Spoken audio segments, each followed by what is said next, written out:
pagi kepada narasumber kita hari ini, Ibu Betty, dan para dosen dan para peserta webinar hari ini. Selamat pagi, selamat bergabung. Pada pagi hari ini kita akan memulai webinar pada hari ini mengenai industri olahan susu dengan narasumber Ibu Francisca Betty Dwiningsih, SPT. Ya, akan kita mulai terlebih dahulu dengan berdoa menurut kepercayaan masing-masing. Berdoa dipersilahkan.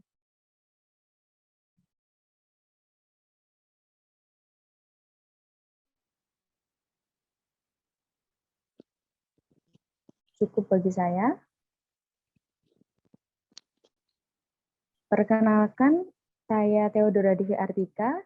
Di sini saya selaku MC yang akan memandu acara pada hari ini. Perkenankan saya untuk menyampaikan tata tertib dan susunan acara terlebih dahulu. Tata tertib kuliah praktisi pada hari ini dimohon kepada para peserta kuliah praktisi sebelum masuk ke room dapat menonaktifkan suara atau mikrofon demi menjaga jalannya acara selalu dalam kondisi yang kondusif. Kemudian peserta terkhusus kepada mahasiswa praktikan TPPAH diharapkan menyalakan kamera selama acara berlangsung dan aktif untuk berdiskusi saat sesi diskusi berlangsung. Kemudian peserta diwajibkan untuk presensi pada link yang nanti akan disediakan saat acara berlangsung. Kemudian bagi para peserta yang ingin mengajukan pertanyaan dapat melalui kolom chat atau nanti dapat menyalakan mikrofonnya dan akan bila nanti di kolom chat akan diwajibkan pada sesi diskusi berlangsung. Kemudian nantinya di akhir acara akan ada post test yang bersifat wajib bagi mahasiswa praktikan TPPAH, sehingga diharapkan mahasiswa dapat mengikuti acara kuliah praktisi hari ini dari awal hingga akhir acara.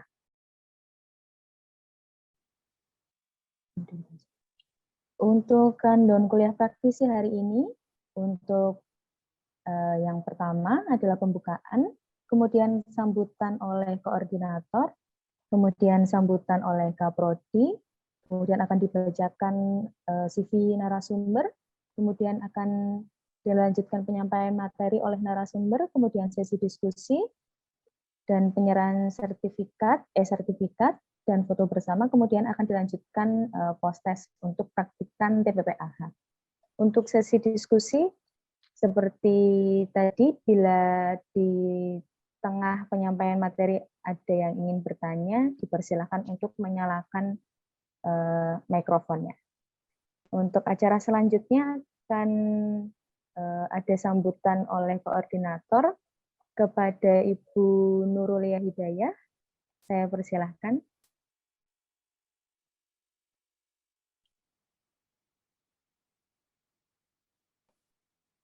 Baik, terima kasih Mbak Dora. Ini mohon izin ya.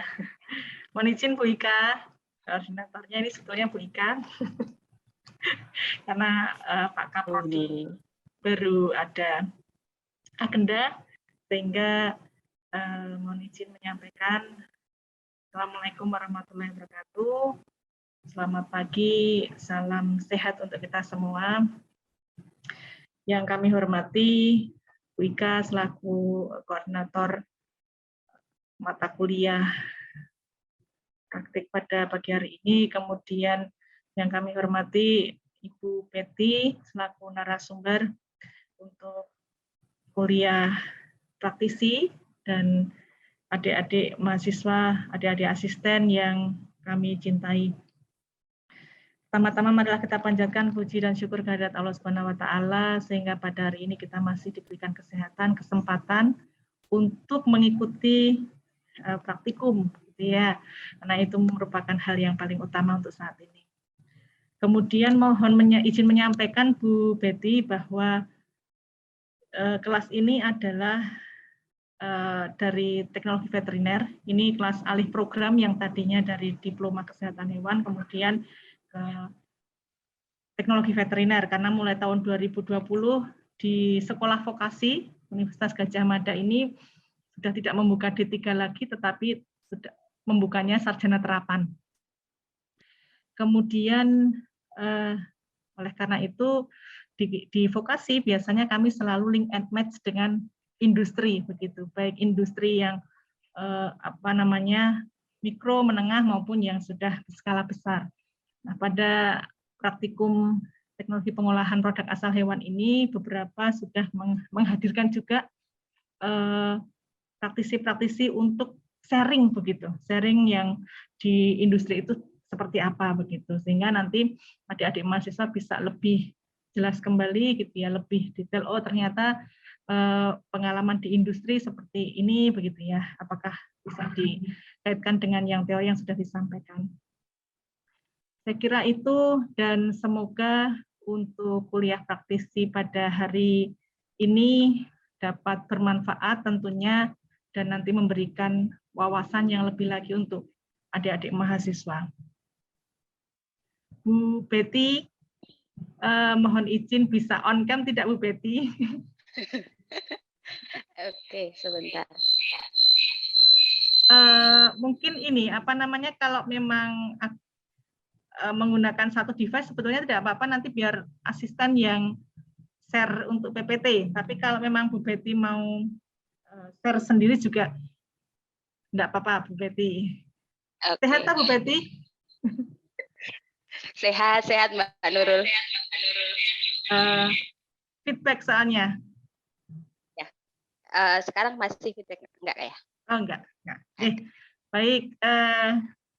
Nanti saya kira Bu Betty ini sudah lama juga ya untuk berproduksi untuk olahan susu, sehingga nanti mungkin mohon wawasan buat adik-adik mahasiswa. Siapa tahu nanti justru nanti adik-adik mahasiswa juga malah tergerak hatinya mengikuti jejak Bu Betty untuk berwirausaha begitu. Terima kasih sekali. Selamat mengikuti praktikum kuliah praktisi pada hari ini, dan terima kasih sekali Bu Betty sudah kerso begitu masuk kepada kuliah meskipun online ya, semoga next time bisa secara luring. Terima kasih. Saya akhiri, billahi taufiq wal hidayah. Wassalamualaikum warahmatullahi wabarakatuh. Saya kembalikan ke Mbak Dora. Baik, terima kasih Bu Nurulia Hidayah yang telah mewakili sambutan hari ini, koordinator dan kapro. Selanjutnya akan kami bacakan untuk CV narasumber.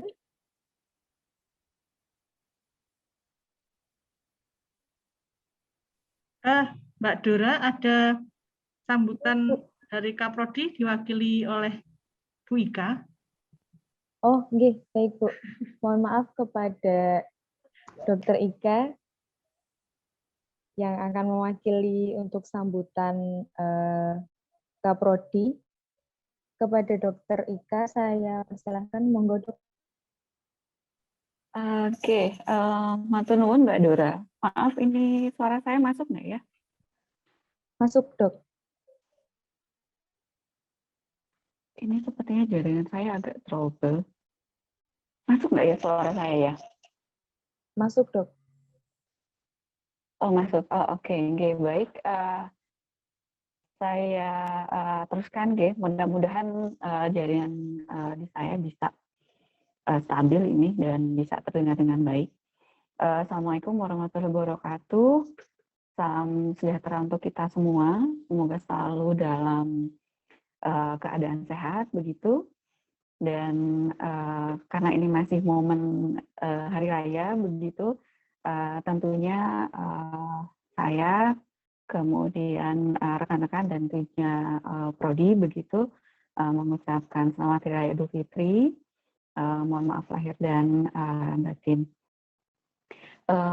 Tentunya untuk hari yang baik ini saya mewakili dari Kaprodi dari Dr. Helen Hasanuddin Aziz. Mohon izin mewakili Bu Betty karena beliau ada agenda yang bersamaan begitu, sehingga tidak bisa menyambut begitu untuk kegiatan di hari ini. Tentunya ini dari program studi ini juga mengucapkan terima kasih yang tidak terhingga begitu kepada Bu Betty yang sudah bersedia, kemudian persuarawo juga untuk memberikan materi begitu kepada mahasiswa kami kaitannya dengan industri olahan susu begitu.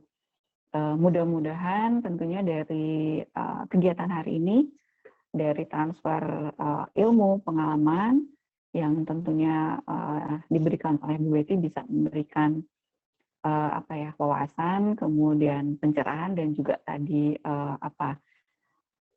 pemicu begitu ya untuk kami di prodi, kemudian teman-teman mahasiswa untuk belajar lebih banyak kaitannya dengan industri olahan susu ini. Tentunya nanti juga akan ada sesi diskusi begitu ya dengan teman-teman dan juga dari Bu Betty. Monggo nanti dari peserta, dari mahasiswa bisa bertanya begitu ya kepada narasumber kita dengan Bu Betty untuk kaitannya dengan industri olahan susu ini begitu. Semoga tidak hanya di di kuliah atau webinar hari ini Bu Betty untuk kesediaannya untuk berikutnya nanti kita bisa bertemu lagi, kemudian bisa sharing lagi begitu ya di lain waktu dan di lain kesempatan. Mungkin itu yang bisa saya sampaikan. Terima kasih sekali lagi pada Bu Betty yang bersedia untuk memberikan materi untuk di hari ini. Semoga nanti kegiatan hari ini bisa berjalan dengan baik. Itu yang bisa saya sampaikan. Matur nuwun sekali lagi. Selamat berwebinar dan juga kuliah praktisi begitu ya untuk hari ini. Matur nuwun. Wassalamualaikum warahmatullahi wabarakatuh. Saya kembalikan ke Mbak Dora, monggo. Waalaikumsalam warahmatullahi wabarakatuh. Terima kasih Dr. Ika yang sudah mewakili Kaprodi pada hari ini. Selanjutnya akan saya bacakan mengenai CV narasumber kita hari ini.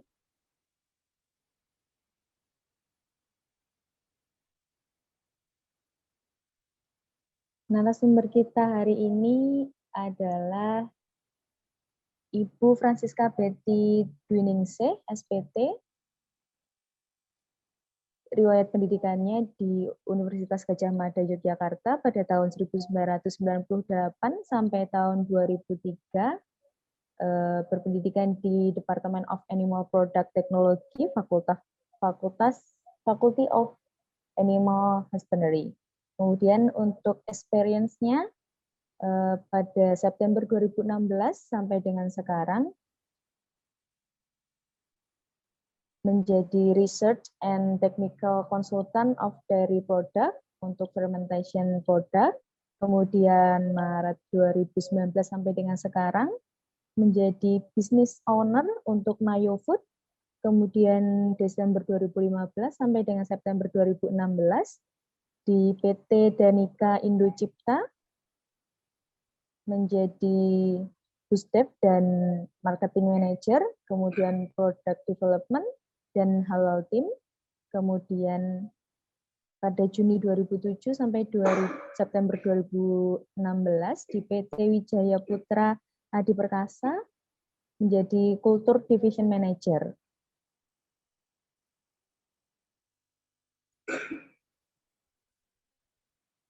Kemudian dilanjutkan pada Juni 2006 sampai dengan Juni 2007 di PT Wijaya Putra Adi Perkasa menjadi Assistant Manager of Marketing. Kemudian Maret 2005 sampai dengan Juni 2006 di PT Wijaya Putra Adi Perkasa juga menjadi Sales and Technical Product. Kemudian April 2004 sampai dengan Maret 2005 di PT Wijaya Putra Adi Perkasa menjadi Product Application and Lab. Kemudian untuk project goal-nya ada Blockpool Yogurt, Greek Yogurt di PT Diamond Gold. Kemudian ada Yofit, Greek Yogurt di PT Yummy Food Utama, ada Jimori Yogurt, Cheddar Cheese di PT Cisarua Mountain Dairy, kemudian ada Heavenly Plus di PT Heavenly Nutrition, kemudian ada Kin Yogurt di PT ABC Kogen. Kemudian project goal yang selanjutnya ada Mozzarella Cheese Yogurt di PT Greenfield Indonesia, ada Activia di PT Danone Dairy Indonesia, kemudian ada Mo Ice Cream Probiotik di PT Unilever Indonesia, ada Probi di PT Daria Varia L, kemudian ada Lapi, kemudian ada Bebilak, Papio, Papajo, BMC, Cheeseworks, di Lembang Kencana, dan seterusnya. Begitu untuk narasumber kita hari ini adalah Ibu Francisca Betty Dwiningsih, SPT, selaku owner dari Nayo Food, dengan produknya adalah yogurt. Selamat pagi, Ibu Betty. Halo, selamat pagi Mbak Dora. Ya Bu, selamat pagi. Kedengeran nggak Mbak Dora? Kedengeran Bu, nggih. Sudah jelas, sampun. Nggih. Untuk hari ini materi akan disampaikan oleh Ibu Betty. Waktu dan tempat saya persilahkan, monggo Bu. Oke, terima kasih sebelumnya kepada Mbak Dora dan juga Ibu Nurul. Dan kebetulan Ibu Nurul itu dulu teman kuliah saya. Terus dan juga Ibu Ika dari yang mewakili Kaprodi dan adik-adik. Saya panggil adik-adik ya, mahasiswa ya. Soalnya saya merasa masih muda gitu.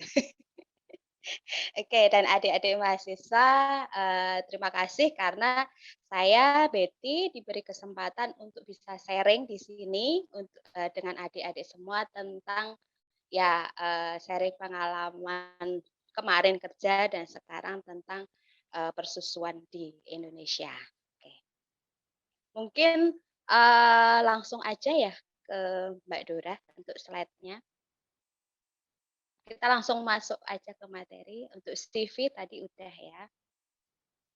Oke, tadi kan perkenalan siapa Betty. Sekarang mungkin kita coba kenal dulu untuk Nayo Food atau siapa sih Nayo Food. Nayo Food itu kebetulan kami itu bergerak di bidang homemade industry yang bergerak di minuman kemasan dengan bahan dasar susu dan tanpa penambahan bahan aditif. Dan saat ini kami mencoba untuk mengambil spesialisasinya itu yogurt ya. Jadi tidak semua susu, tetapi everything about yogurt. Dan produk kami Nayo Yogurt bukan yogurt biasa. Kenapa bukan yogurt biasa? Nanti kita bisa share lebih lanjut lagi. Oke, next. Untuk produk range kami, untuk Nayo Yogurt, itu kita ada Greek style yogurt, ada yogurt drink, ada es pensil yogurt, dan juga set yogurt. Terus kebetulan kami saat ini juga sedang mengembangkan brand baru, itu untuk gelato yogurt ya, dengan merek The Magic of Scoop. Next, Mbak. Ya, jadi kita produk dari Nayo Food itu tentang yogurt sih. Jadi segala macam tentang yogurt dan turunannya terutama. Oke, next. Nah, untuk saat ini sebenarnya kita yogurt itu hubungannya karena kita mata kuliah ini ya untuk praktikum pengolahan susu. Jadi kita balik ya kembali ke key trend dari produk itu untuk tahun 2022 itu seperti apa. Jadi untuk yang pertama itu health and well. Yang kedua bolstering flavor. Yang ketiga itu ada eating clean, living green, dan the plant-based revolution.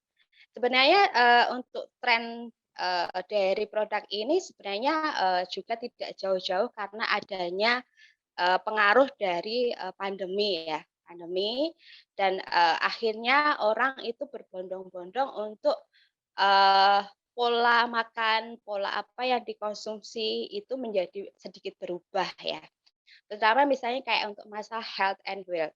Jadi maksudnya di sini adalah bahwa sehat itu adalah kesehatan adalah kekayaan. Jadi maksudnya bahwa orang itu sekarang untuk produk susu itu mulai mencari alternatif yang memang dia tidak hanya sekedar susu, tetapi dia juga kaya akan nutrisi dan memberikan efek kesehatan atau bisa dibilang sebagai healthy hello ya, gitu.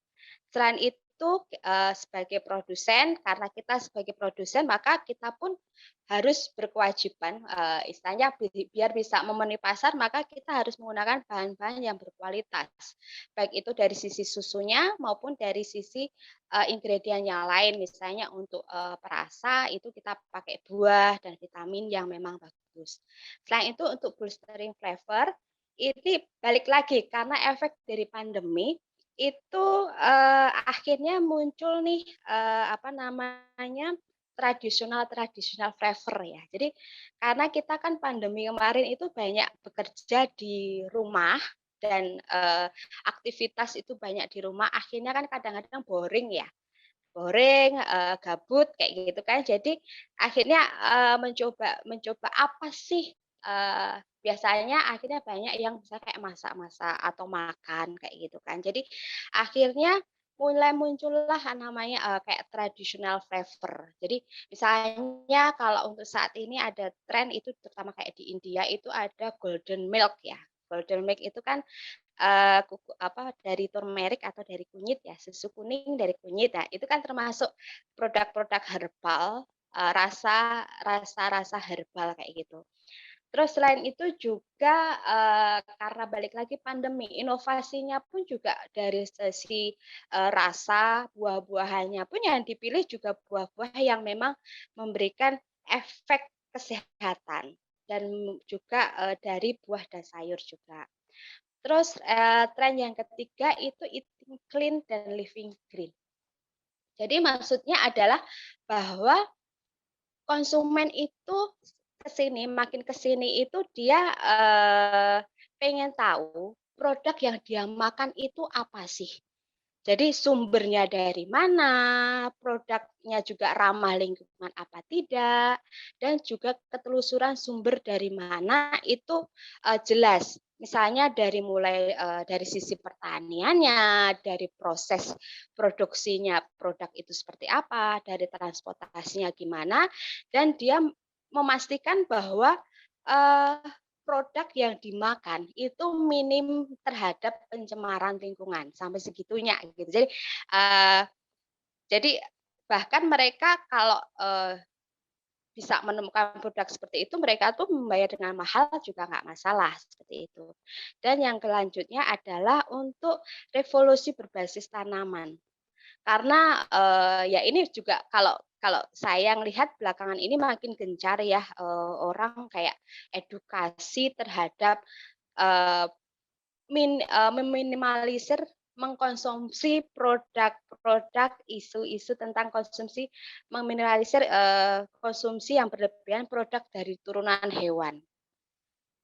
Dan akhirnya orang-orang itu kan memilih alternatif atau susu sebagai penggantinya seperti itu. Jadi mungkin adik-adik semua juga memperhatikan ya, oh ada yang namanya sekarang kan tren vegan itu makin kenceng, terus juga untuk tren untuk orang yang apa ya dari sisi kalau mengkonsumsi produk dari turunan hewan itu bla bla bla itu kan makin kesini makin kenceng ya. Ya itu memang kayak tantangan juga buat kita pemain animal product ya seperti itu. Oke, next. Untuk saat ini kondisi persusuan Indonesia saat ini itu bahwa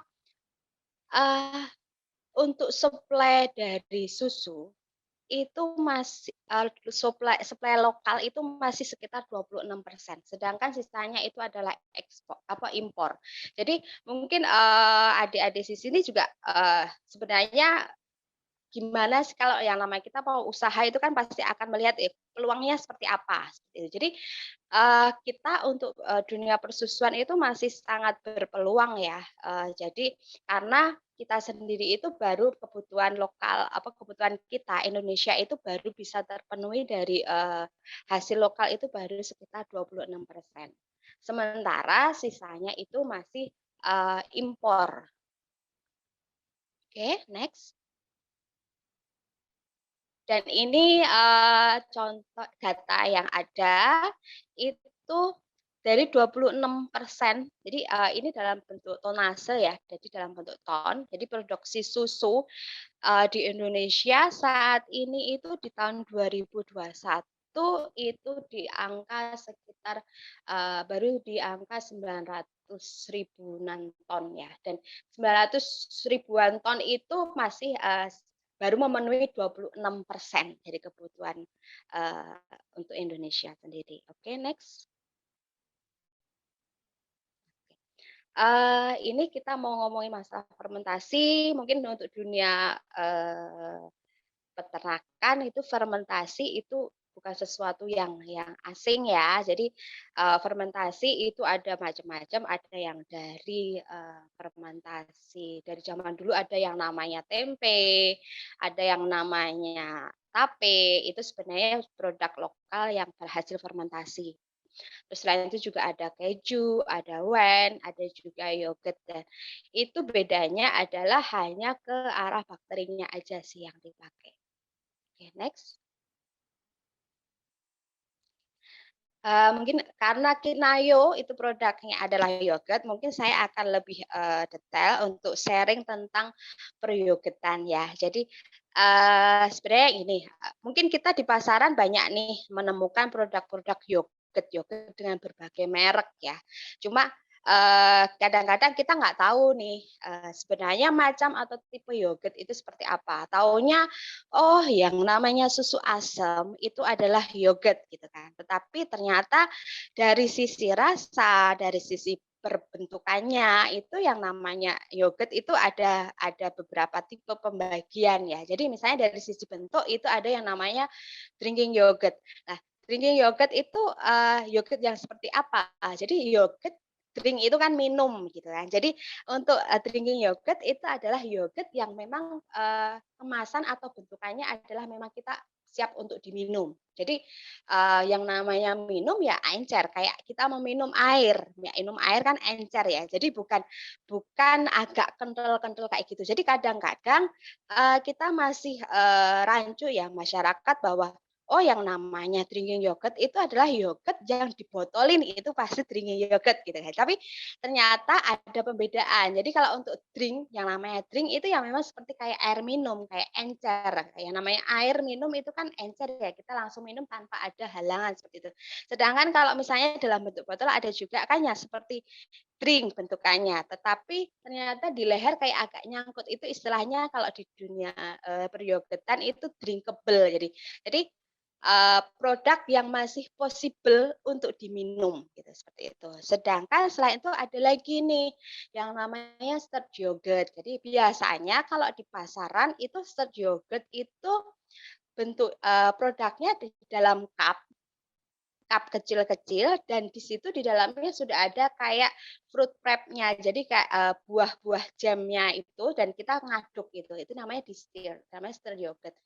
Nah, selain itu ada yang namanya set yogurt. Set yogurt itu ini seperti kayak di gambar ya. Itu kalau kita sendok itu bentuknya seperti puding. Jadi kalau kita sendok itu akan membekas. Hasil sendokannya di bawahnya itu akan membekas dan dia tidak akan nutup lagi. Itu namanya set yogurt. Seperti itu. Next. Secara general yogurt itu ada banyak manfaatnya ya. Dari sisi nutrisi, dia juga bisa bagus untuk sistem imun, dia mengatasi diare, dia juga bisa mengatasi susah BAB. juga weight management bisa juga. Cuma weight management ini juga kita hati-hati juga ya. Jadi jangan semata-mata bahwa yogurt mempunyai fungsi sebagai weight management, terus akhirnya kita mengkonsumsi yogurt dengan over juga, itu juga akhirnya untuk diet kita juga akhirnya menjadi nggak benar juga seperti itu. Juga bisa mengatasi MAH. Loh kok bisa MAH?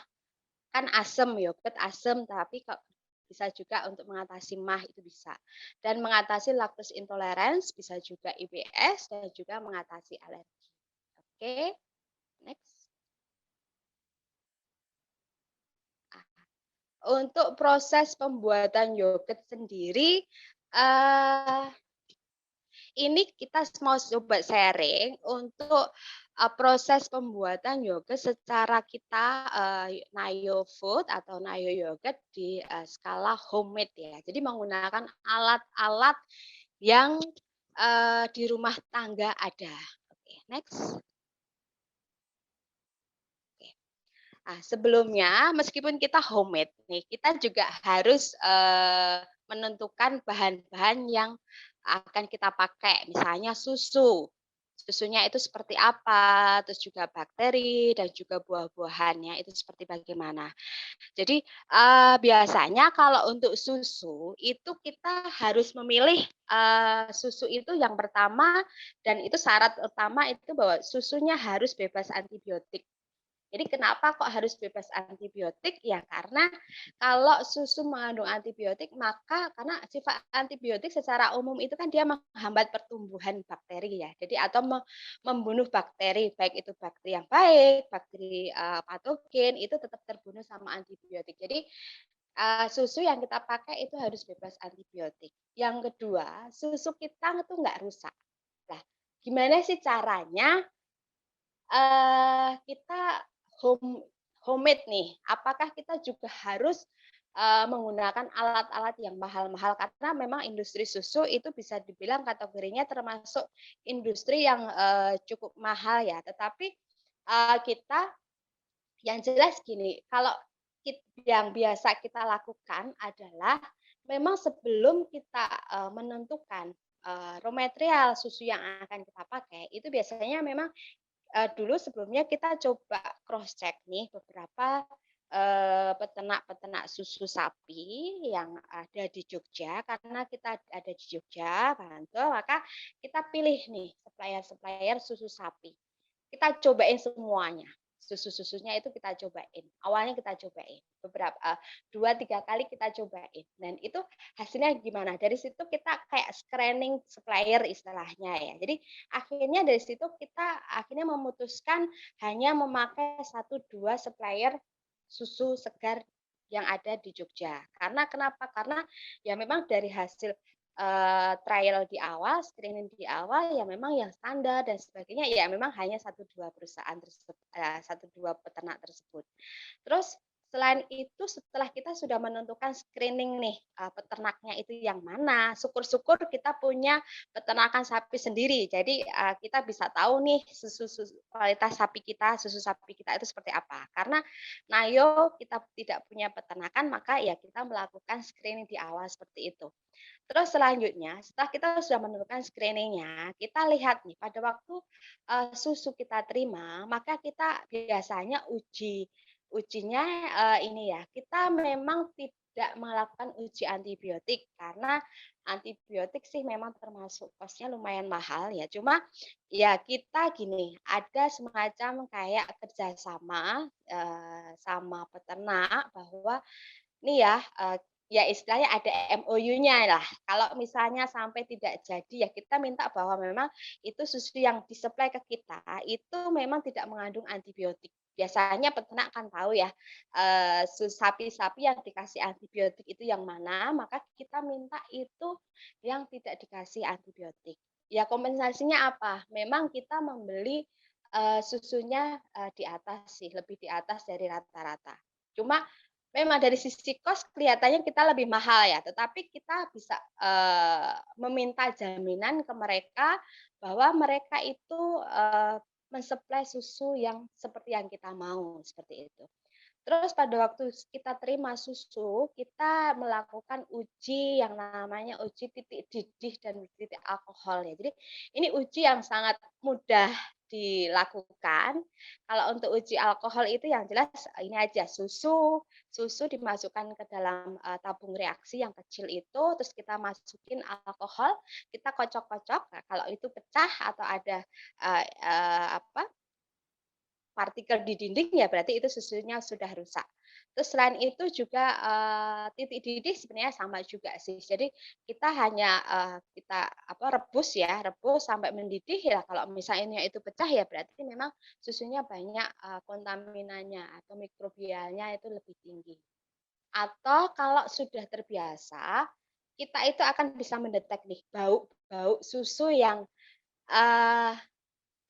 bagus, susu yang enggak itu dari sisi penampakan, dari sisi bau itu biasanya akan terlihat ya. Jadi biasanya kalau untuk susu yang ini biasanya agak asamnya itu kelihatan seperti itu. Jadi itu yang biasa kita lakukan untuk seleksi atau men-screening uji awal susu sebagai raw material.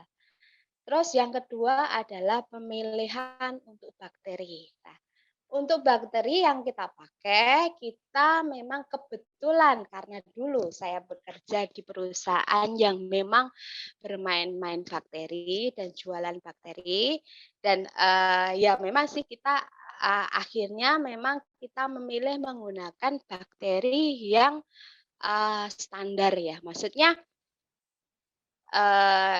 kebetulan memang saya menggunakan bakteri yang memang dulu kita jual sih seperti itu.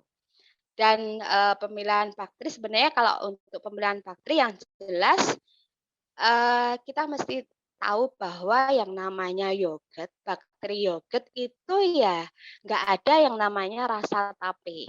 Jadi kalau misalnya nih kadang-kadang kita beli nih biang gitu ya, istilahnya adalah biang. Kadang-kadang begitu kita fermentasi, kita masukkan ke dalam produk susu kita dan kita fermentasi, akhirnya terjadilah yogurt gitu. Dan timbul rasa tape atau kalau enggak mungkin adik-adik dan teman-teman bisa saya beli produk-produk yogurt di pasaran. Ya ini bukan karena ini ya kompetitor atau gimana, cuma kita suka nemu terutama untuk produk-produk homemade itu suka bau berasa kayak tape. Lah sebenarnya kalau udah berasa kayak tape itu sebenarnya itu termasuk si bakteri yogurtnya, karena bakteri yogurt itu kan hanya ada 2 ya, Streptococcus thermophilus dan Lactobacillus bulgaricus. Nah, 2 bakteri tersebut itu kan tidak menimbulkan efek kayak rasa seperti tape. Nah, kalau ada rasa seperti tape berarti dia sudah terkontaminan terhadap ragi, seperti itu. Dan selanjutnya kita juga memilih buah. Kenapa kita memilih buah? Karena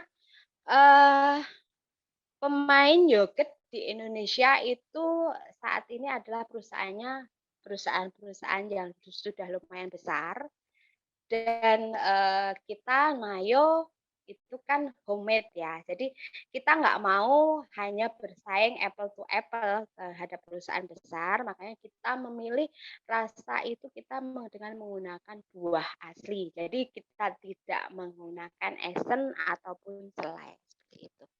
Jadi kita memilih menggunakan buah-buah segar. Oke, next. Dan ini adalah peralatan-peralatan yang diperlukan. Sangat simpel dan mudah didapat. Misalnya kita perlu yang namanya timbangan digital, kompor karena untuk pemanas ya Kak. Terus selain itu juga termometer dan juga kita perlu adanya pH meter sih. Oke, next.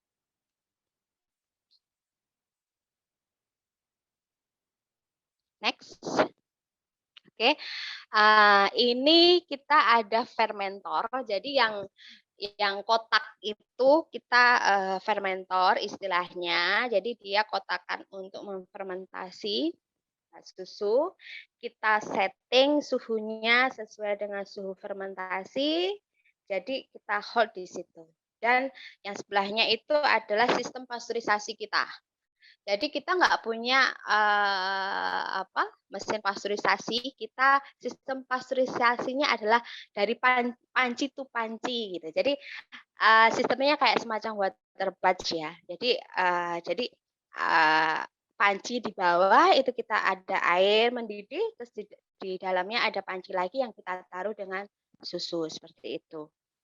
Terus pada waktu pengadukan ya kita aduk-aduk, kita kita masak di atas kompor dan yang jelas kita ukur suhunya seperti itu. Jadi kita sebisa mungkin meskipun homemade atau home industry, kita sebisa mungkin semuanya tercatat ya. Karena kebetulan untuk Nayo meskipun kita homemade, kita sudah ada ruangan produksi kita sudah approve BPOM dan beberapa produk Nayo sudah ada sertifikat BPOM-nya juga sih seperti itu. Jadi kita sebisa mungkin semuanya tercatat dan memang sesuai dengan SOP yang berlaku. Oke, next. Nah, yang namanya yogurt kita main dengan cold chain pendingin dan termometer gitu. Jadi kalau untuk alat-alatnya itu yang jelas kita harus ada yang namanya timbangan karena kita meskipun rumahan kita kan mau membuat produk itu meskipun rumah juga standar ya. Jadi maksudnya produksi hari ini dengan produksi bulan depan selama itu formula dan rasa variannya sama, maka produk yang dihasilkan itu harus sama. Jadi meskipun kita homemade, tetapi kita juga harus standar seperti produk-produk pabrikan. Karena jangan sampai istilahnya mentang-mentang kita homemade terus produk kita nggak standar terus jadi kita kayak memaklumin seperti itu. Jadi kalau memang kita mau untuk jualan ya produk kita harus selalu standar. Jadi mau nggak mau semuanya harus kita catat, harus dari sisi formulanya, dari sisi gramasinya harus kita catat gitu. Jadi standarnya pakai ya segala sesuatu kita timbang. Terus kalau proses suhunya juga kita cek. Jadi kayak dari sisi prosesnya suhu kita cek, terus juga dari sisi penyimpanannya kulkas juga suhunya harus selalu kita cek, dari sisi fermentasi harus selalu kita cek. Oke, next. Oke, ini untuk proses produksinya secara general. Jadi susu pada waktu kita terima itu kita cek dulu kualitasnya. Setelah susu kita terima, susu kita pasteurisasi. Jadi setelah susu kita pasteurisasi, kita turunkan suhunya sesuai dengan suhu bakteri, yaitu di sekitar karena bakteri yang kita pakai adalah ST dan LB, Streptococcus thermophilus dan Lactobacillus bulgaricus, maka suhu optimum fermentasinya itu di suhu 40 sampai 45 derajat Celcius. Jadi fermentor yang kita pakai itu memang kita setting suhunya di suhu segitu. Oke, setelah kita masukkan bakteri, kita fermentasi selama 5 jam. Jadi kita Nayo kebetulan memang menggunakan bakteri yang fermentasinya tidak overnight, tidak malam gitu, semalaman. Jadi kita 5 jam sudah cukup. Nah, setelah 5 jam selesai, kita ambil, maka akan menjadi yogurt. Oke, next.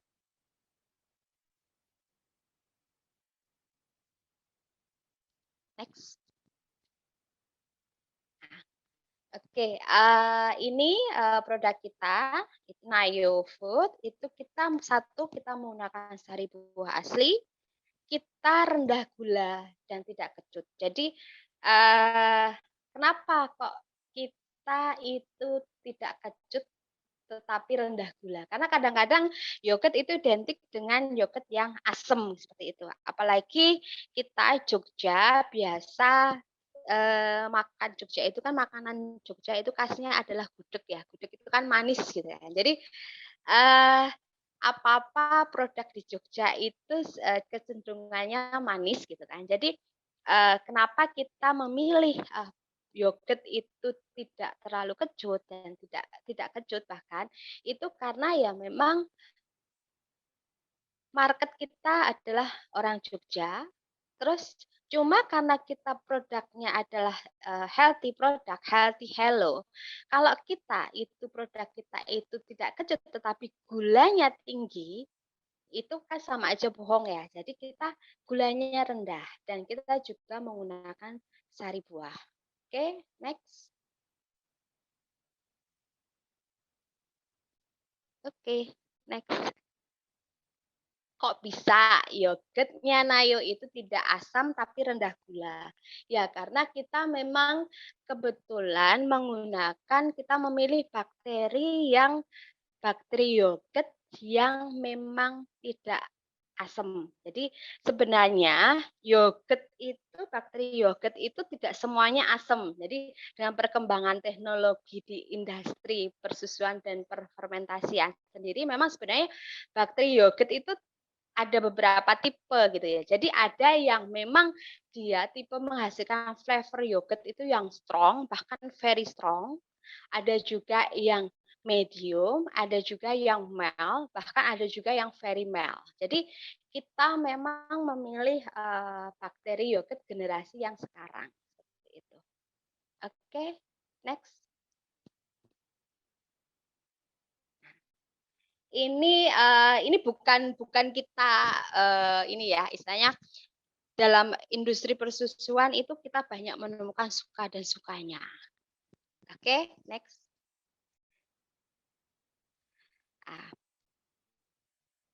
Sukanya apa sih? Yang pertama, dengan mengolah susu itu kita dapat meningkatkan nilai tambah susu karena sudah menjadi rahasia umum bahwa peternak itu terutama peternak susu, peternak sapi itu seringkali bahwa mereka itu menjual susu itu dengan harga yang sangat murah ya, dengan harga yang sangat murah dan bahkan kadangkala itu tidak bisa memenuhi operasional cost-nya.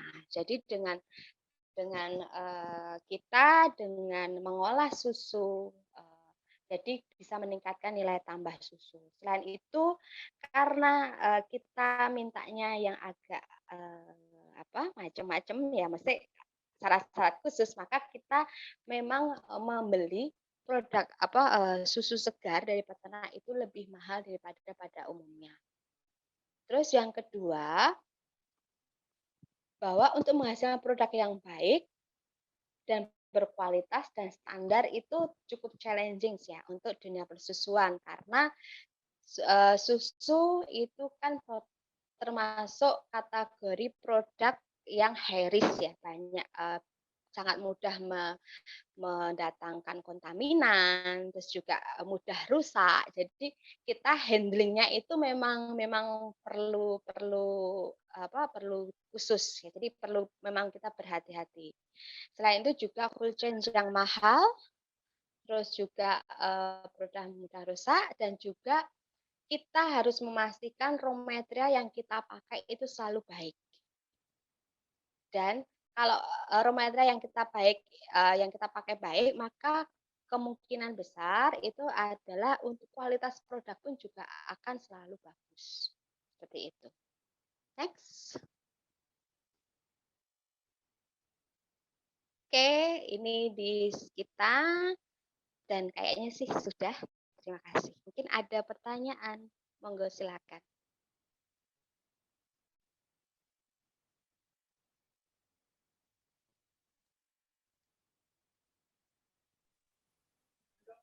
Baik, terima kasih Bu Betty atas materi hari ini mengenai industri olahan susu, yaitu produknya adalah yogurt. Bagi teman-teman atau Bapak Ibu dosen yang ingin bertanya, monggo dipersilahkan bisa menyalakan mikrofonnya atau bisa melalui kolom chat.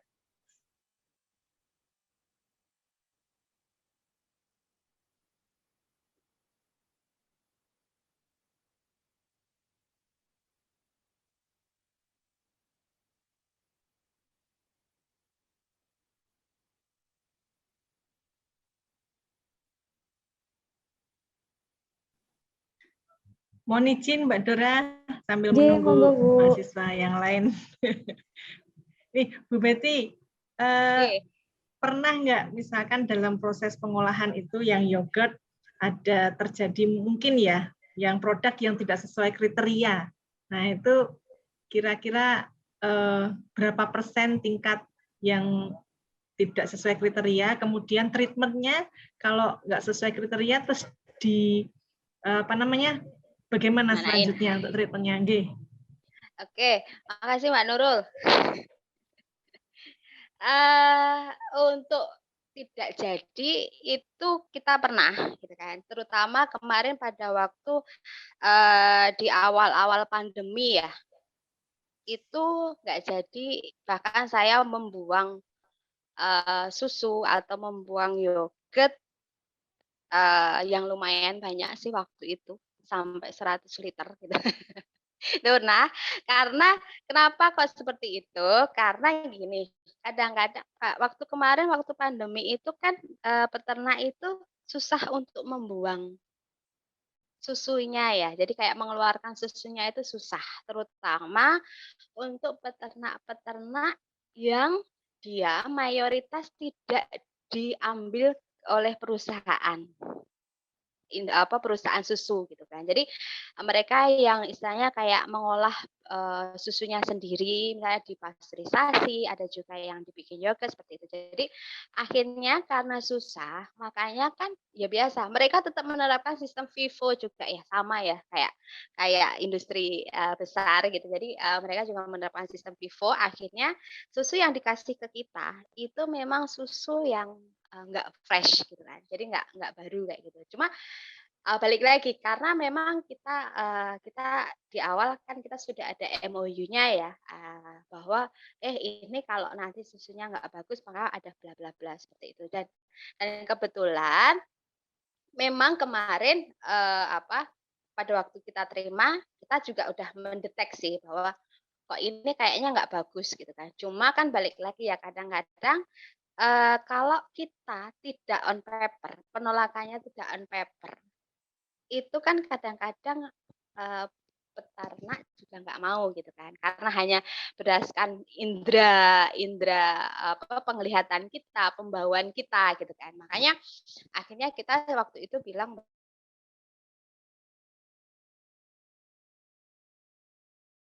bahwa ini kemungkinan nggak jadi deh, kita bikin baru gitu kan. Karena dari sisi kemarin itu kebetulan dari sisi uji alkohol dan uji titik didih kebetulan memang nggak terlalu rusak-rusak banget gitu. Jadi sebenarnya masih sedikit oke gitu kan. Tapi baunya itu sudah agak something yang kayak beda lah kayak gitu. Nah, akhirnya kita coba bikin nih. Kita bikin sedikit gitu kan, memang nggak jadi kayak gitu. Jadi akhirnya waktu itu ya kita coba balikin ke mereka, terus atau biasanya kalau seandainya nih kepepetnya, karena kadang-kadang kan yang menerima susu tuh kadang-kadang kan nggak kita langsung ya, jadi kayak ada orang kita yang bantuin. Jadi mereka nggak terbiasa seperti ini. Jadi kan kadang-kadang ya udah terima aja kayak gitu. Jadi kalau itu nggak bagus, kebetulan kita itu ada petani organik yang memang mereka menampung. Jadi mereka jadikan sebagai pupuk. Bahkan kadang-kadang mereka suka tanya, "Mbak ada lagi nggak yogurt yang rusak?" Kayak gitu. Kalau kita kan itu nggak mau ya, yogurt rusak kayak gitu. Jadi dan itu harganya masih lumayan bagus gitu. Jadi mereka itu bahkan bisa mereka mau membeli itu 1 liternya itu sampai 20.000 loh. Kayak gitu. Jadi sebenarnya untuk kalau memang kita sudah ada jalurnya, sebenarnya kita mengolah susu, yogurt itu sebenarnya tidak ada sesuatu yang kita buang sih. Dan waste-nya bisa dibilang kita termasuk yang eating clean dan living green ya. Jadi karena misalnya nih yogurtnya misalnya nggak laku nih, kita mau dikemanain. Nah itu karena ada bakteri baiknya, ada probiotiknya, maka bisa dipakai untuk pupuk seperti itu sih. Jadi biasanya sih lari ke situ sih Mbak Nurul. Ada lagi mungkin? Terima kasih Bu Betty. Terima kasih Bu Nurul atas pertanyaannya. Bu Betty mohon izin menyampaikan pertanyaan ini ada di kolom chat dari Safira Amalia Putri. Selamat siang Bu Betty. Perkenalkan saya Safira, izin bertanya, bagaimana prinsip dari alat fermentor? Apakah hanya menyeting suhu atau bagaimana dalam pemakaiannya? Terima kasih.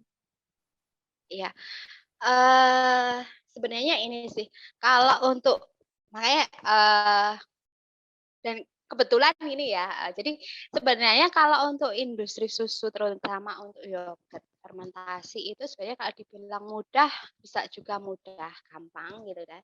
Tapi bisa juga rumit, bisa juga rumit kayak gitu ya. Jadi sebenarnya prinsipnya itu memang untuk fermentasi itu hanya menyeting suhu sih. Ya jelas satu menyeting suhu itu memang kotak fermentasinya itu kita setting di suhu yang memang yang optimalnya si fermentasi tersebut gitu. Jadi kalau untuk fermentasi apa aja. Jadi misalnya kayak untuk fermentasi untuk bikin wine, untuk bikin keju, untuk bikin yogurt itu semua kan perlu fermentasi ya. Jadi memang kita mainnya adalah di suhu optimalnya itu di suhu berapa, maka suhu kita setting di situ seperti itu. Jadi sama yang kedua adalah karena kita main bakteri dan kita juga ada bahannya adalah susu, ya memang kita jangan lupa untuk selalu menjaga yang namanya higienitas ya. Jadi kayak sanitasinya itu ya memang kita jaga. Jangan sampai nih kita produk kita terkontaminan dengan bakteri atau mikrobia yang ada di lingkungan kita. Seperti itu. Oke, mungkin seperti itu Mbak Dura, Mbak Safira. Terima kasih, Betty. Untuk Safira, apakah sudah terjawab?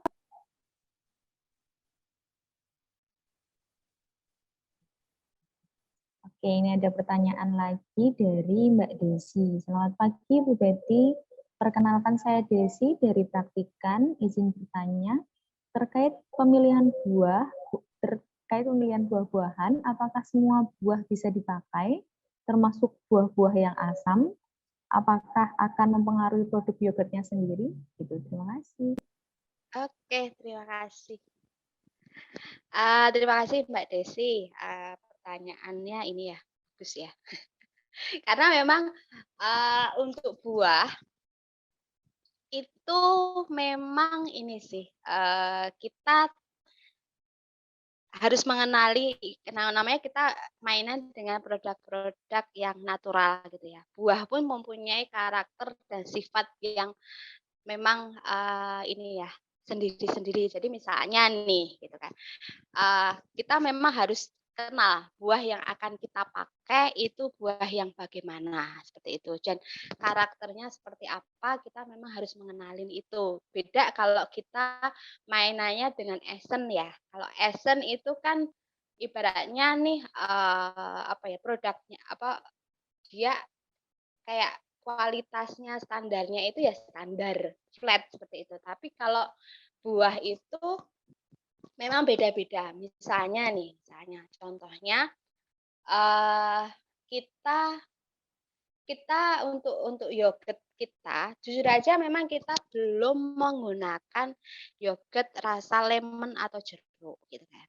Karena kenapa? Karena memang lemon atau jeruk itu kan memang antioksidan yang tinggi ya. Biasanya memang kalau kita itu perlu bantuan ini ya untuk mengikat antioksidannya sehingga dia tidak merusak atau mengebreak susu menjadi pecah seperti itu. Jadi memang karena kita Nayo itu prinsipnya adalah kita sebisa mungkin adalah no aditif atau tidak ada bahan tambahan atau BTP ya, bahan tambahan pangan yang ada number-numbernya itu.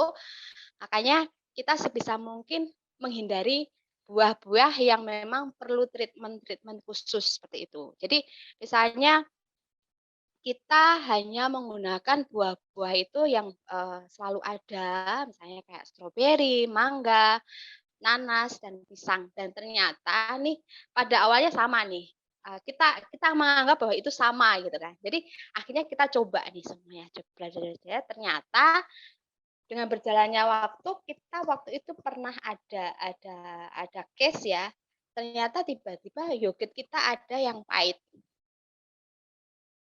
Ada yang pahit.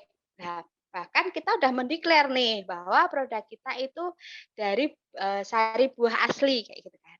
Lah, orang awam itu kan suka bilang, loh katanya pakai buah asli, kenapa ada aftertaste pahit kayak gitu. Kan menjadi pertanyaan besar waktu itu. Nah, ternyata memang ada buah yang waktu itu kita nanas ya. Ternyata nanas itu harus di-treat tertentu. Jadi pada waktu kita nggak bisa hanya langsung kita pakai nih nanasnya. Kita proses, kita camplungin kayak gitu nggak bisa. Ternyata harus ada treatment tertentu karena kadang-kadang memang nanas itu memberikan apa ya, akhirnya kayak ada rasa aftertaste pahitnya kayak gitu. Karena memang itu proses enzimatik ya, seperti itu. Jadi bromelin itu kan di nanas, makanya kita harus hentikan proses enzimatiknya. Jadi kita ada treatment tertentu dulu seperti itu. Terus selain itu ada juga misalnya waktu itu misalnya kayak pisang gitu ya. Ternyata pisang itu juga kita tidak bisa menggunakan karena kalau kita dosisnya makin banyak gitu kan berarti rasa pisangnya makin keluar, makin kencang gitu kan. Nah, ternyata kita tidak bisa seperti itu karena ada hanya di dosis tertentu, maksimal di dosis sekian itu pisang bisa dipakai. Kenapa? Karena ternyata kalau kebanyakan yogurtnya jadi ngejel, Mbak. Jadi jadi kayak puding kayak gitu kan. Jadi loh, kita nggak pakai itu, kenapa menjadi puding kayak gitu. Jadi ya itu awal-awal kita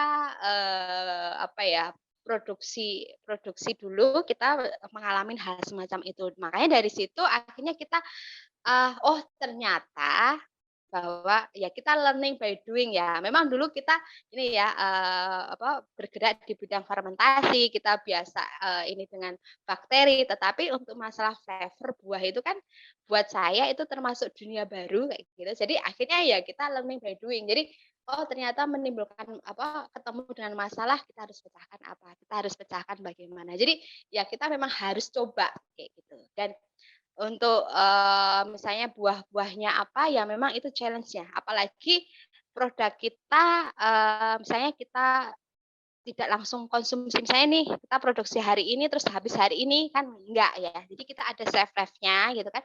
Jadi sebisa mungkin kan kita harus memproduksi produk yang dari waktu produksi sampai shelf life berakhir itu kan tetap bagus ya. Jadi itu termasuk challenge sih buat kita UKM sih. Ya memang kita harus pilih-pilih Mbak Desi. Ya harus seperti apa sebisa mungkin gitu kan karena kita tidak mau menggunakan BTP yang terlalu berlebihan dan banyak, makanya sebisa mungkin kita menggunakan buah yang tidak mengandung vitamin C yang sangat tinggi kayak gitu. Seperti itu. Oke, mungkin Terima kasih Bu Tati. Oke. Ini ada pertanyaan lagi Bu dari Mbak Zidni. Apakah untuk menguji kualitas susu yang diterima berupa uji organoleptik dan uji alkohol saja, atau terdapat uji-uji lain yang dilakukan, ya? Terima kasih. Oke, terima kasih. Kalau untuk uji susu, sebenarnya nih kita ngomongin idealnya dengan yang nggak ideal gitu ya. Kalau secara ideal memang kita harus uji pakai scan itu, laktoscan itu, ada laktosanya harus kita uji, ada pakai MRT juga harus kita uji, semuanya idealnya sih seperti itu. Cuma balik lagi kita mikro, kita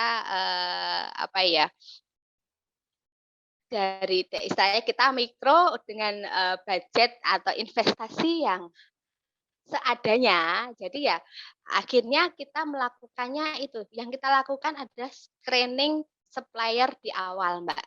Jadi bodohnya adalah gini, kita coba dan kita sampling random gitu kan, beberapa kali, nggak cuma sekali gitu kan.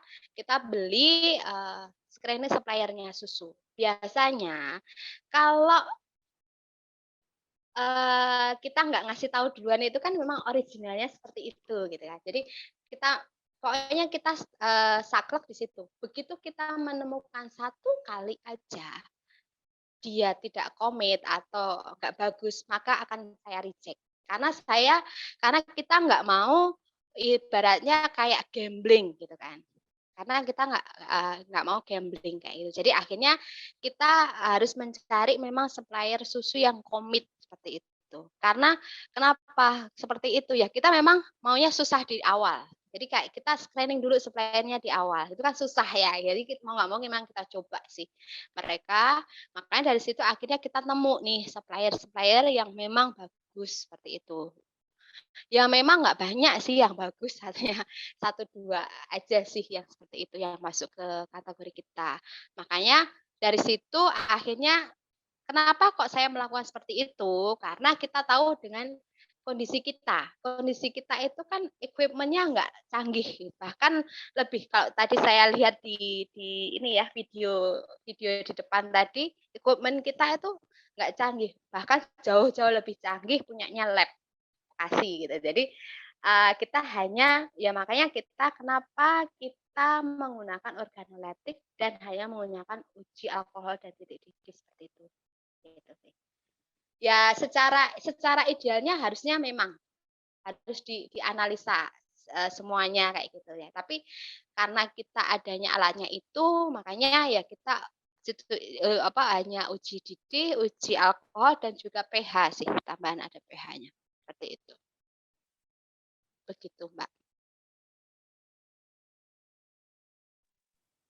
Baik, terima kasih Bu. Ini ada pertanyaan lagi dari Mas Hakim Widyo.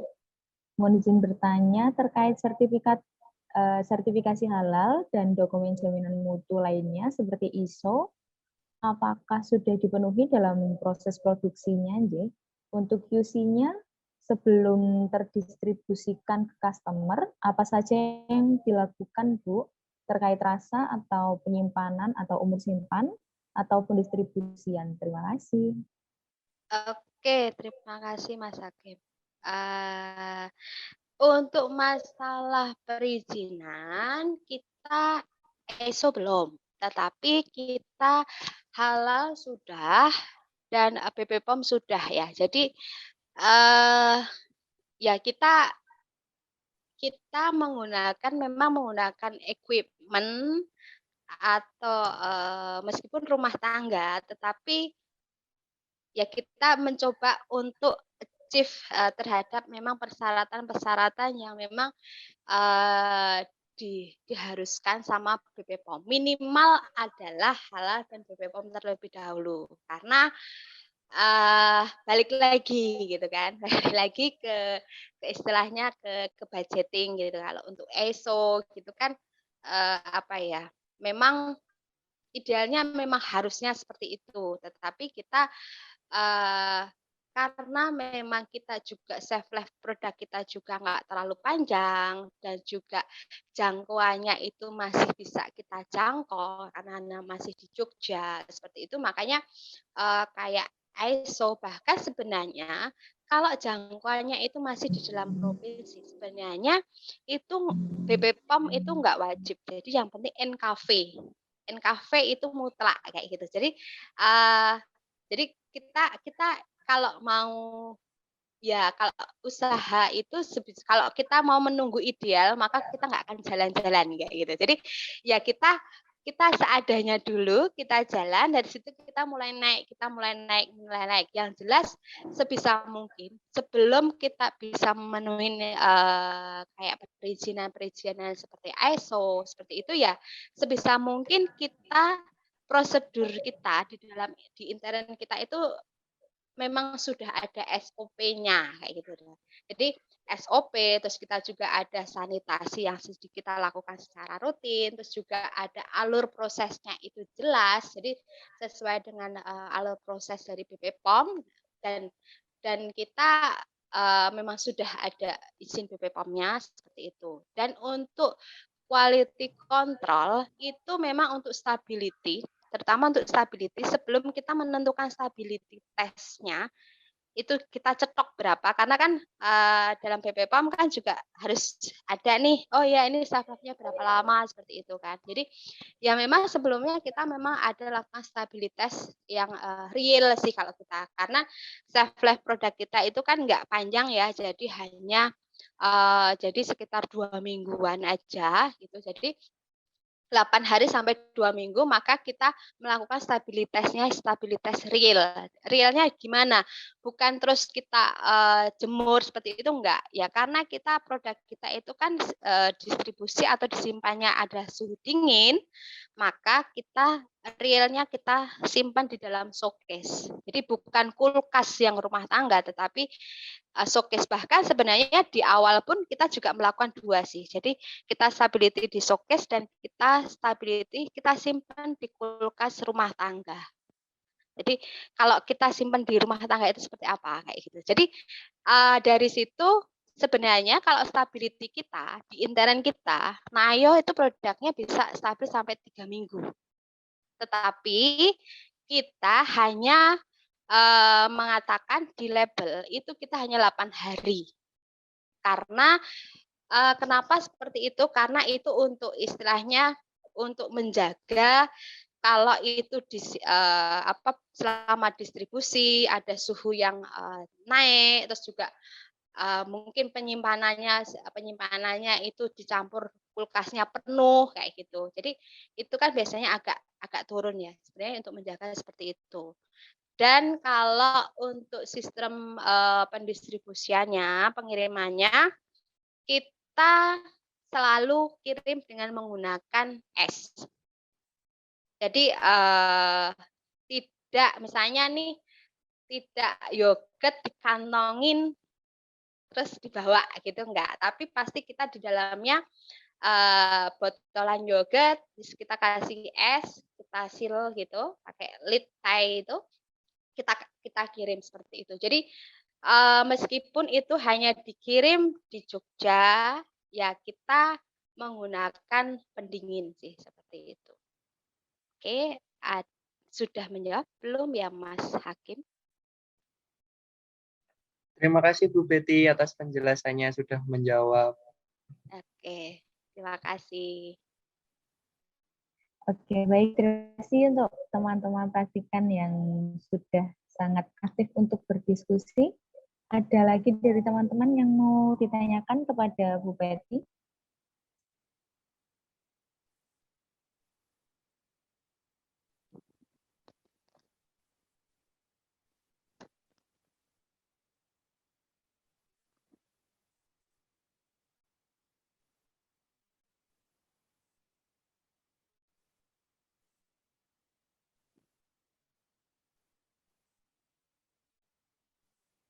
Mohon izin bertanya nih Bu, saya sedikit tertarik untuk bertanya ini. Sambil menunggu teman-teman yang lain mungkin nanti akan menyiapkan pertanyaan begitu. Saya ingin bertanya mengenai untuk produksinya itu setiap hari atau bagaimana ya Bu? Atau apakah maksudnya ada liburnya untuk produksinya begitu? Kemudian untuk produksinya setiap satu kali produksi itu memerlukan atau membutuhkan bahan bakunya terutama susu itu membutuhkan sampai berapa liter yang diproduksi begitu. Kemudian hasil produksinya itu menjadi berapa, jumlahnya menjadi berapa produk begitu. Oke, Matur terima nuwun, Bu. Terima kasih Mbak Dora. Untuk produksi kita dari Senin sampai Jumat. Dari Senin sampai Jumat kita ada produksi setiap hari. Kalau hari Sabtu kita pakai untuk cleaning. Jadi kita nggak ada produksi di Sabtu dan Minggu gitu kan. Karena hari Sabtu kita pakai untuk cleaning, karena kita main bakteri, mau nggak mau kita memang harus cleaning. Jadi cleaning di sini adalah alat dan ruangannya kita bersihkan. Jadi sebelum pandemi pun kita semprot-semprot ya, kayak gitu. Jadi, karena jangan sampai itu nanti akan ada timbul bakteriophage ya, jadi bakteri yang, akhirnya, apa istilahnya, page-nya dia, jadi yang bakteri yang memakan si bakteri yang kita pakai, seperti itu. Jadi, kita lakukan seperti itu setiap hari Senin sampai Jumat kita produksi. Kalau untuk kapasitas itu kita ini kapasitas untuk produksinya kita range-nya dari 50 sampai 100 liter sih. Kayak gitu dan, menjadi apa ya tergantung karena gini, kita tetap mayoritas, apa ya, kita mayoritas PO ya dalam artian dari, tapi kita ada produk yang memang selalu ready ada, tetapi mayoritas kita PO. Kenapa kok seperti itu? PO di sini bukan terus H-7 tetapi H-1 sudah bisa gitu. Jadi misalnya hari ini order, besok kita kirim itu bisa. Kenapa seperti itu? Karena produk kita pengennya produk yang sampai ke customer itu selalu fresh, jadi, kondisi baru. Dan kenapa seperti itu? Karena kita menggunakan, rasanya kan kita menggunakan buah dan sayur ya, asli gitu. Jadi bukan ekstrak yang kita beli di, supplier yang kirim-kiriman itu, bukan juga selai, bukan juga pasta, seperti itu. Jadi kita memang menggunakan sari buah dan sayur segar, kayak gitu. Jadi, eee kenapa shelf life kita pendek? Ya karena kita menggunakan sari buah segar dan sayur dan kita juga tidak menambahkan pengawet, kayak seperti itu.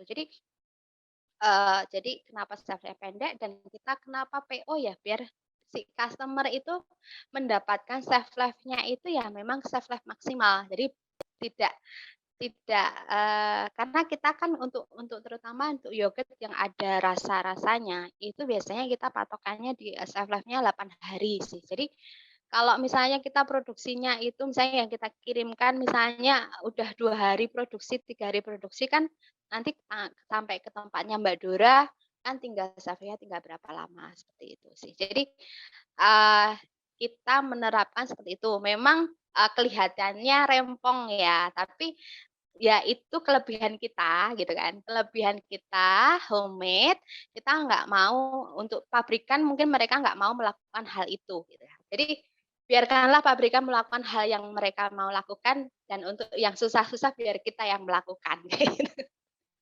Seperti itu. Oke, oke Bu Betty, terima kasih. Kemudian untuk pendistribusiannya selama ini tersebar kemana aja Bu?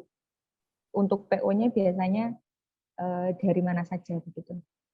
Oke, Jangkauannya. kalau untuk kita, produk kita ada yang kita kan lewat, ada Instagram, terus ada kita juga di GoFood, GrabFood, ShopeeFood ada, kita juga ada reseller sih, seperti itu. Jadi untuk, eee, kalau untuk kayak GoFood, GrabFood, ShopeeFood, terus terang aja kita nggak terlalu fokus ya, karena kan kalau untuk produk di, mereka itu kan kita harus ready ya. Biasanya yang kita ready-in ya hanya yang drinking yogurt aja sih, untuk yang GrabFood, ShopeeFood sama, GoFood seperti itu. Sedangkan untuk, reseller ya kita ini, biasanya kebetulan karena kita saat ini kan, under juga binaan Dinkoplut ya, Jogja, dan kebetulan ada program free ongkir gitu kan. Jadi, eee, kita distribusiannya ya kita kirim gitu kan, kirim dan, ada free ongkir sih meskipun dari Bangladesh, Bantul Selatan bagian Deso gitu kan.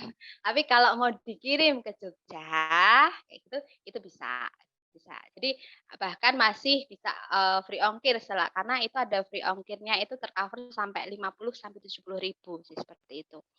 Terus selain, kita pakai, ada support dari Dinkop, kita ada juga kerjasama dengan kurir. Jadi kayak kita cuma kalau kerjasama sama kurir ini nggak bisa nggak bisa, oh order sekarang ngirim sekarang gitu. Jadi sistemnya adalah kayak kumulatif kayak gitu. Jadi mereka biasanya ngambil di pagi baru didistribusikan seperti itu. Nah, itu flat sih. Jadi ongkirnya itu meskipun dari Bantul nih, ada customer kita dari Kalasan itu cuma 15.000. Itu. Jadi nggak terlalu mahal. Jadi jangan khawatir meskipun nih misalnya kita dari Bangladesh, Batu Selatan bagian desa mau dikirim ke Jakal gitu kan. Ya ongkirnya maksimal cuma 15.000 seperti itu sih. Kalau untuk orderan dari reseller pun juga reseller ada yang memang sistemnya kita kirim ke reseller, ada juga yang bahkan si reseller sebenarnya kalau di istilahnya bukan reseller ya, kayak dropshipper ya. Jadi kayak mereka ngasih orderan ke kita kirim ke alamat itu. Karena sebenarnya ya itu termasuk termasuk kelebihan kita untuk mensupport reseller ya. Jadi bahwa kita bisa juga bantu mereka untuk mengirimkan ke customer-nya. Jadi karena kebetulan kita punya fasilitas untuk free ongkir dan pengirimannya yang flat hanya 15.000 seperti itu. Jadi itu sih yang biasa kita lakukan saat ini ya, seperti itu. Terima kasih, Bu. Menarik sekali ya teman-teman para peserta, Bapak Ibu dosen. Mungkin jadi lebih mengenal yogurt, lebih mengenal terutama Nayo Food ini mungkin bagi saya sangat baru begitu ya Bu. Maksudnya sangat baru untuk mengenal, oh ternyata ada produk Nayo Food begitu. Untuk berarti distribusinya sendiri sejauh ini hanya di lingkup Jogja saja ya Bu. Apakah pernah untuk distribusi ke luar Jawa begitu Bu? Kalau luar Jogja itu biasanya yang bisa terjangkau sama Paksel, Mbak Dora. Oh, gitu. Karena kita tetap milih kurir yang memang next day-nya sudah nyampe. Ya. Jadi karena gini kita pernah nyoba beberapa ekspedisi ya yang katanya next day udah nyampe ya itu ternyata 2 hari baru nyampe kayak gitu. Jadi ya sebenarnya gini sih kita memang apa ya kita agak sedikit berbeda gitu kan ya. Kalau untuk teman-teman misalnya teman-teman UKM yang lain itu kan sering ada nih produk-produk mereka yogurt itu yang bisa dikirim ke luar Pulau Jawa dengan kurir pengiriman bahkan lebih dari 2 hari karena mereka bekukan terlebih dahulu kayak gitu. Jadi ya kalau menurut apa yang kita pelajarin gitu sebenarnya kalau yogurt itu dibekukan. Jadi misalnya yogurt drink kita simpan beku jebret kayak gitu ya.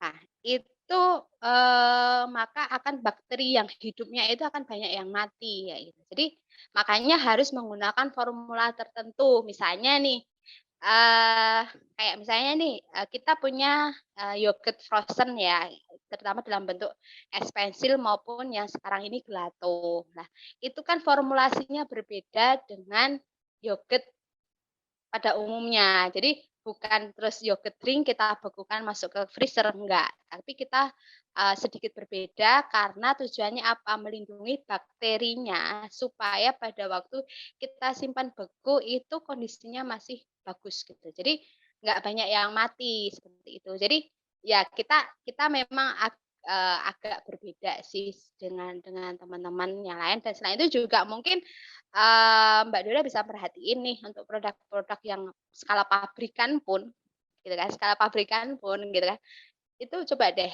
apa ada nggak yang drinking yogurt yang dia distribusinya beku? Kan nggak ada. Pasti mereka distribusinya menggunakan kulkas mobil box dingin gitu kan, mobil dingin. Jadi dan dinginnya bukan beku kayak gitu. Jadi karena memang sebenarnya secara alaminya kalau memang itu dibekukan itu sebenarnya banyak bakteri yang mati. Sementara kita kan jualan yogurt itu kan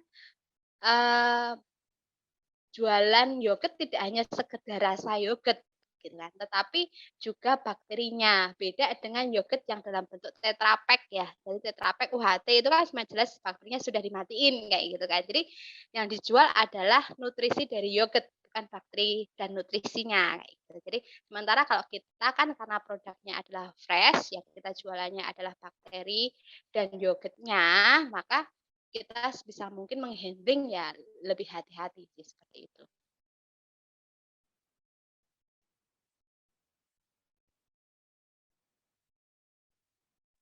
Baik, terima kasih Bu Betty. Sangat Oke. menjawab, sangat menginformasi sekali. Ini ada satu pertanyaan terakhir nih Bu, untuk acara hari ini dari Mbak Willy Safitri.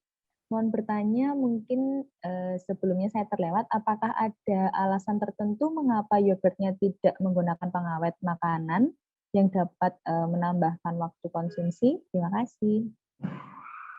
Oke, terima kasih Mbak Willy ya. Willis. Mbak Willis. Oke, terima kasih Mbak Willis. Memang alasannya adalah kita bermain di produk susu dan olahan.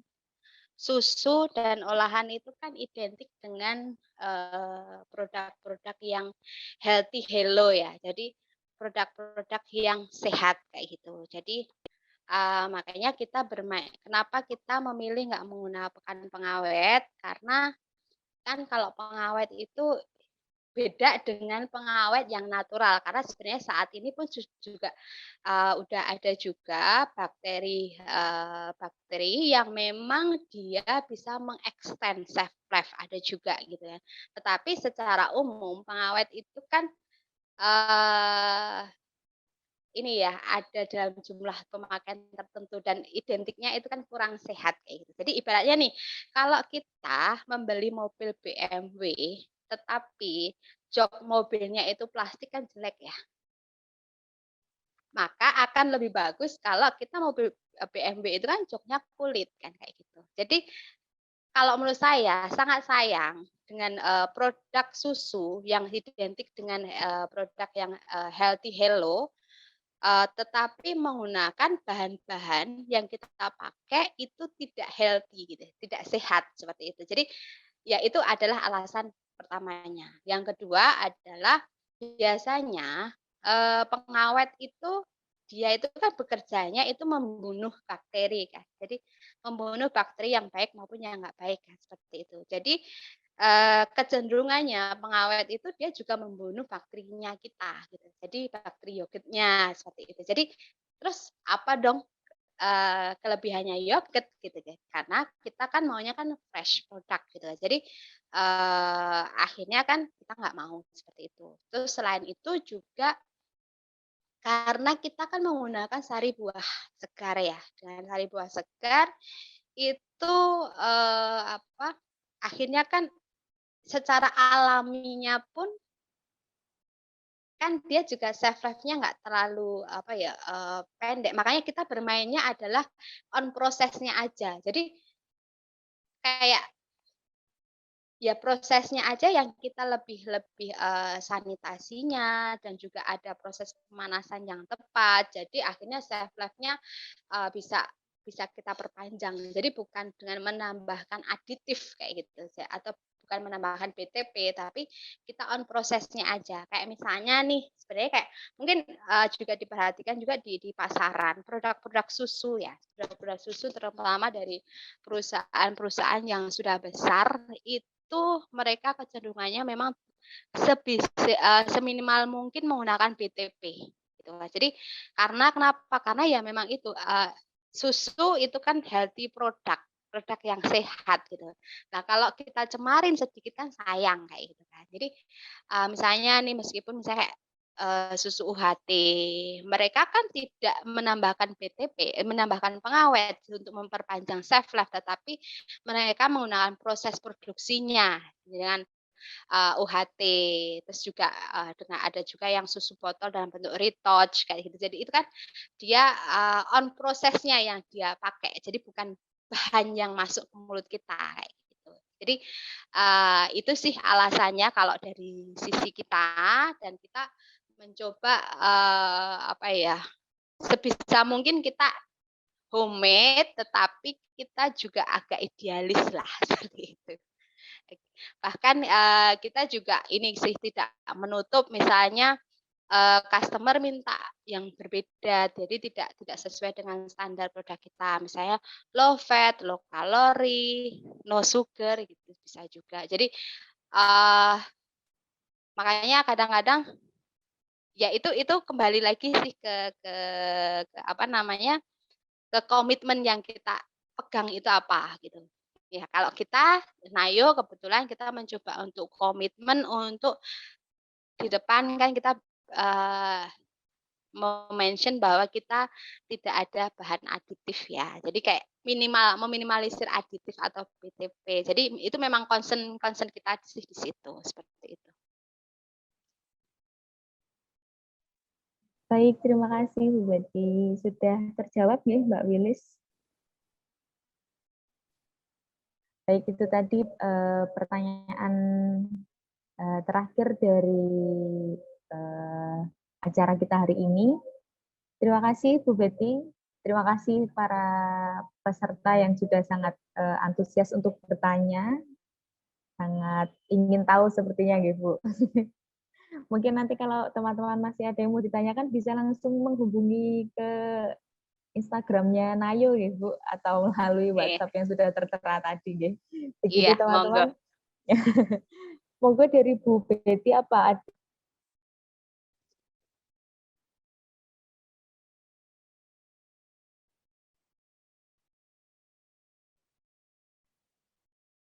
Halo?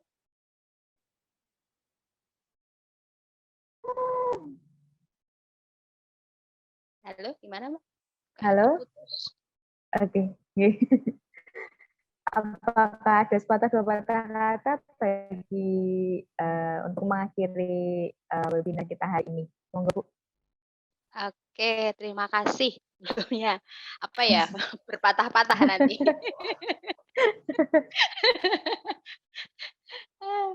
Ya kalau dari sisi saya, ya itulah dunia UMKM gitu, dunia UMKM yang, apa ya, kadang-kadang kebetulan kita sebelumnya pernah bekerja di dan berhubungan dengan perusahaan-perusahaan industri, terus sekarang kita, bergerak di UMKM, ya sebenarnya banyak hal yang bisa kita, dapat gitu kan. Jadi banyak hal yang kita dapat, sebisa mungkin kita, UKM, meskipun kita UKM, kita juga, eee, menghasilkan produk yang tidak kalah dengan industrial, satu. Yang kedua, tapi kita juga ini, apa ya, dunia industri dengan UKM itu menurut menurut saya itu berbeda. Kita mempunyai target market yang berbeda. Dan ibaratnya, kita juga mempunyai strategi yang berbeda. Kalau kita mau, survive sebagai UKM, ya kita nggak usah, eee, apa ya, kita mau mencari cita-cita tinggi boleh, tetapi kita juga harus mengukur baju kita. Kita UKM, kita homemade, ya kita bermain di yang sudah kenyang untuk perut kita. Nggak usah kita dengan teman-teman berkompetisi dengan teman-teman. Misalnya, saat ini yang sering terdengar kan misalnya yogurt Cimory, ya itu sih dulu itu juga customer sih dulu gitu ya. Jadi, tapi istilahnya gini, kita kalau saat ini bersaing dengan dia, ya kita diribes, kita mati gitu kan. Jadi ibaratnya lu tuh siapa, Nayo tuh siapa, nggak ada seujung kukunya dengan mereka. Tapi kita sebisa mungkin survive ya, kita harus mencari ceruk yang memang tidak tersentuh dengan industrial gitu. Jadi, akhirnya kenapa ya kenapa kita Nayo mau susah-susah, kenapa sih harus survive-nya pendek, itu kan susah, itu kan ribet. Ya biarkanlah kita yang ribet. Biarkanlah kita main memenuhi kebutuhan orang-orang yang ribet gitu kan. Jadi, itu buat kita, perut kita itu udah kenyang kayak gitu. Tapi, karena ya kemampuan kita di situ. Batas kemampuan kita di situ. Kita boleh ya cita-cita tinggi boleh gitu kan. Tapi kita juga memang harus mempunyai cita-cita tinggi, tetapi kita juga harus melihat nih baju kita itu seberapa. Karena kalau kita memaksakan untuk bisa bertarung dengan mereka ya udah kita nggak akan survive seperti itu. Jadi ya itu aja sih yang bisa saya sharing ke adik-adik, ke teman-teman. Ya, semoga berkenan dan bisa bermanfaat seperti itu. Baik, terima kasih Bu Betty untuk sudah berkenan menjadi narasumber kami hari ini di kuliah praktisi mengenai industri olahan susu. Sangat informatif sekali, sangat banyak ilmunya hari ini bagi teman-teman semuanya begitu. Untuk acara selanjutnya dan akan kami serahkan e-sertifikat kepada Bu Betty selaku narasumber kita hari ini dan akan dilanjutkan foto bersama. Untuk e-sertifikat akan diserahkan oleh perwakilan Bu Nurulia Hidayah. Saya persilahkan, monggo. Terima kasih Mbak Dora. Terima kasih sekali Bu Betty sudah sharing ilmunya, pengalamannya kepada kami. Semoga ini bisa menambah wawasan dan bahkan memotivasi adik-adik mahasiswa untuk bisa mungkin ya bisa membuka usaha yang bergerak di bidang olahan susu begitu. Dan ini ada sertifikat begitu yang dari departemen kami. Dimohon izin karena Bu Kadep belum bisa menyerahkan secara langsung. Nah ini meskipun secara virtual, saya mewakili beliau untuk memberikan sertifikat Bu Betty atas kesediaannya sebagai narasumber pada hari ini. Sudah luar biasa ini sharing ilmunya. Semoga tidak kapok Bu Betty dan nanti next time bisa kembali lagi ke prodi kami. Terima kasih. Terima kasih. Terima kasih Bu Nurul dan teman-teman yang sudah kerso mengundang kita. Kita malah takutnya vokasi yang kapok nih sama kita. Oke, terima kasih. Baik, terima kasih Bu Nurul, Bu Betty, berikut sertifikatnya dan sudah diterima. Kemudian akan dilanjutkan foto bersama terlebih dahulu. Kepada para peserta dimohon untuk menyalakan kameranya terlebih dahulu. Mari teman-teman. Baik, daripada menunggu lama ini teman-teman kok tidak ada yang menyalakan kamera. Kita foto dulu, akan saya pandu. 1, 2, 3. Baik, terima kasih kepada Bu Betty selaku narasumber kita hari ini sudah berkenan sharing ilmunya hari ini. Semoga bermanfaat bagi teman-teman praktikan dan kita semua. Setelah ini akan dilanjutkan dengan post-test khusus untuk teman-teman praktikan TPPAH kepada Bu Betty selaku narasumber hari ini.